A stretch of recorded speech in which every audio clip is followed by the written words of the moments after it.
The Ukrainian firebombing trial of slippery Starmer got really interesting in court today. There's none of this on the British Fashion Corporation, on Woke ITV, on Sly News. They're just ignoring it. They are just ignoring it. But unfortunately, my very real fears that there is a cover-up going on with this trial appear to be coming true. These are the new mugshots of the three suspects. Two of them Ukrainian, one Romanian, charged with conspiracy to damage property by fire between the 1st of May and 13th of May last year. And they targeted Slippery Starmer's car. They targeted his property. And in court today, they have denied that they had any political allegiances. But what has emerged is that the men have been accused of being paid by a Russian speaker known as El Money to target the homes linked to Starmer. Now, for the first time, GB News did show up to the trial, and I believe that was absolutely the right decision, with Charlie Peters reporting the jury has been told not to consider who El Money is and why he coordinated the arson attacks. Jurors have also been told by the prosecution that they do not have to decide what motivated the defendants, only if they conspired to commit arson. The men deny the charges. The jury was also told that it does not matter whether the defendants knew that the vehicle and properties they were targeting were connected to Keir Starmer. Jurors were also told not to consider if the links to the Prime Minister were part of their motivation for the attack. So this is a cover-up. I knew it. I said to George Galloway last week, there is zero chance we're going to find out in this court case why these men were targeting Starmer. And the judge has just done that. So basically what he's saying is that the only thing that can be reported or can be brought up in the trial is whether the Ukrainians firebombed Starmer's house. As to why, that doesn't matter. Now, that to me is utterly appalling. We need to know. We need to know. How did they find out Starmer's address? How did they know where his car was parked? This is so relevant. And the fact that the mainstream media have just refused to report on this trial adds to the stench that something is being hidden from the British public to protect Starmer here.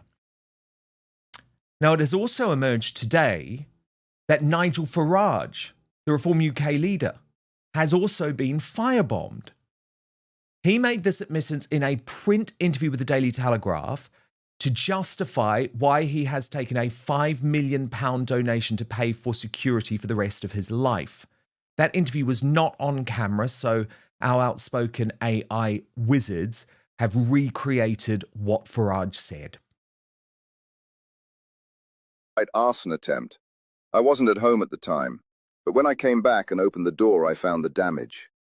Luckily, it had burned itself out in the porch, and we think maybe the perpetrators were disturbed in the act. The police were all over it. They did their best, but there are no suspects so far. I'm acutely aware of the love for me, but equally the levels of antipathy that exist. Sometimes things happen when there are cameras there, but there are plenty of times when things don't make the news, like pints of beer being thrown over me or the attack on my home. I also had to write off a car once because it was attacked by protesters when I was in it. I would rather not be discussing any of this, but I am having to because someone has got hold of material about my private finances, which is outrageous, and which I believe was illegally obtained. There is also the online threat, with people encouraging the use of violence against me, which we have reported to the police several times with no response that I can discern whatsoever, and the pretty much point-blank refusal of the British state to help me. So that is obviously highly concerning. But when it comes to this trial, unfortunately, I have been proven right already on day one of the trial. We're not going to know. We are not going to know. So what George Galloway has been reporting may well be right, but it's not going to emerge in court. Watch. Red boys, massage artists, male models, every one of them a Ukrainian, is charged with arsoning Keir Starmer's front door. Not one deep dive has occurred into the extraordinary circumstances of a serving British Prime Minister being singled out for reasons we know not why. Okay, let's go to the superstar panel on this. Richard Shaw, Charlie Lawson, Nadia Essex and Father Calvin Robinson. So, Father, unfortunately, I have said for a long time, there is no justice system in the United Kingdom anymore. There is a judicial system which is often designed to protect those in power and to punish those who go against the establishment. Now, I just cannot understand, Father Calvin, how the judge can say that it doesn't matter what motivated the defendants. That it doesn't matter whether the defendants knew that the vehicle and properties were connected to stuff. How on earth does that not matter? In our legal system, you have to prove beyond reasonable doubt that someone was guilty of a crime, and therefore the prosecutor often has to prove motives. You have to have a motive to commit a crime. For the judge to say the motive doesn't matter, don't consider the motive, tells me that there's a hidden motive that they don't want us to know, and they already know what that motive is. And therefore these men probably were guilty of the crime of arson, but why? And the why is more important than the crime itself, I believe. Absolutely. Absolutely. Nadia Essex, have you been suspicious about this case at all? Something doesn't add up here. A case that should be straightforward, serious allegations, a public courtroom, and high political stakes has instead turned into what critics are calling a complete circus. But the real question is, how does a trial involving such explosive claims end up raising more questions about the system than the accused? Tonight, we're breaking down why this case is sparking outrage and why some believe the story isn't being told in full. Very. Oh, I don't know if you can hear me. My internet's gone off. Yes, we can. We've got you. Can you hear me okay? We can, Sorry yeah. So about you that. have been suspicious about this case. Well, yeah, because there's nothing, you've got to be suspicious when everyone's not talking about something. But also, I think the other thing is if 3 people firebombed my house, I'd want to know why. Why on earth have you chosen me and my house? Now, fair enough, Keir Starmer might not have to ask why because, you know, he's apparently more hated than Farage. But still, like, to get justice and to get closure as a victim of a crime, you always would want to know why someone has done it. So the fact that they're not even allowed to consider it shows you that 100% this is not justice. That isn't justice if the why is not taken into consideration. I don't even think it's lawful. There's what's that? The mens rea? I don't think it. How could it possibly pass the legal post? Exactly. And the thing is, Charlie, why I think it often means the judicial system is used to stop the truth emerging is the mainstream media have spent the past year saying, oh, well, we can't report on the motivation behind these Ukrainian firebombers because we could risk prejudicing the case. You know, we could be in contempt of court. Then the trial starts and we're told, oh, well, we're not even going to talk about Starmer. Like, we're not even going to talk about Starmer. So the whole system works to almost maintain the silence. Yeah, I mean, look, we're kind of used to this now. It's people say all this stuff that we're complaining about is of course the price of freedom. You know what I mean? If you want to put it that way. But I'm not surprised that your theory may be proven right, that there is a cover-up going on, because there's an awful lot of cover-ups going on about an awful lot of bloody things, as we all know. But then one of the things that really winds me up as well is, you know, if you go in front of a certain judge, you ain't going to get locked up. You ain't going to get deported around. You're going to get a slap on the arse and sent home packing. You know what I mean? And we've all seen it in social media. Somebody will report about a young child being molested or something happening and all the rest of it. And the mind boggles when we look at the 6-month sentence. So nothing surprises me anymore in a negative way, I have to say, which is deeply disappointing, because I not only love my wee country, but I also live in England, as you know, and I love the United Kingdom very much indeed.